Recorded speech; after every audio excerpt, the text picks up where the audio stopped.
La Tunisie reçoit encore le championnat arabe junior et dames. Elle l'a reçu, d'après mes souvenirs, plusieurs fois, en 2010, en 2013, en 2018 aussi. Et elle va recevoir aussi le championnat messieurs fin novembre, début décembre. Ce championnat junior et dames et les championnats messieurs constituent les grands événements phares du golfe arabe qui est en plein développement. Et là, on a la participation d'une quinzaine de pays.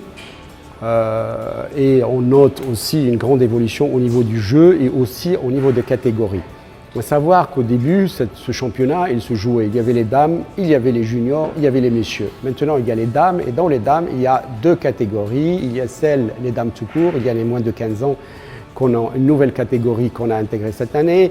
Pour les juniors, on a les moins de 18 ans, les moins de 15 ans et les moins de 13 ans. Donc ça fait beaucoup de joueurs, beaucoup de champions.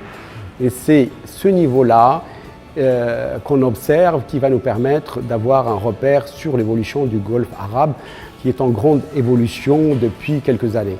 Parmi les pays toujours qui sont forts et qui sont présents ici, on note la Tunisie d'abord qui est un des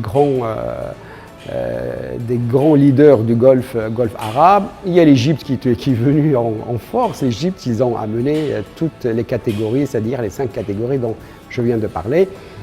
Et on joue bien sûr sur le golfe de Hammamet, un des golfs compliqués de la Tunisie.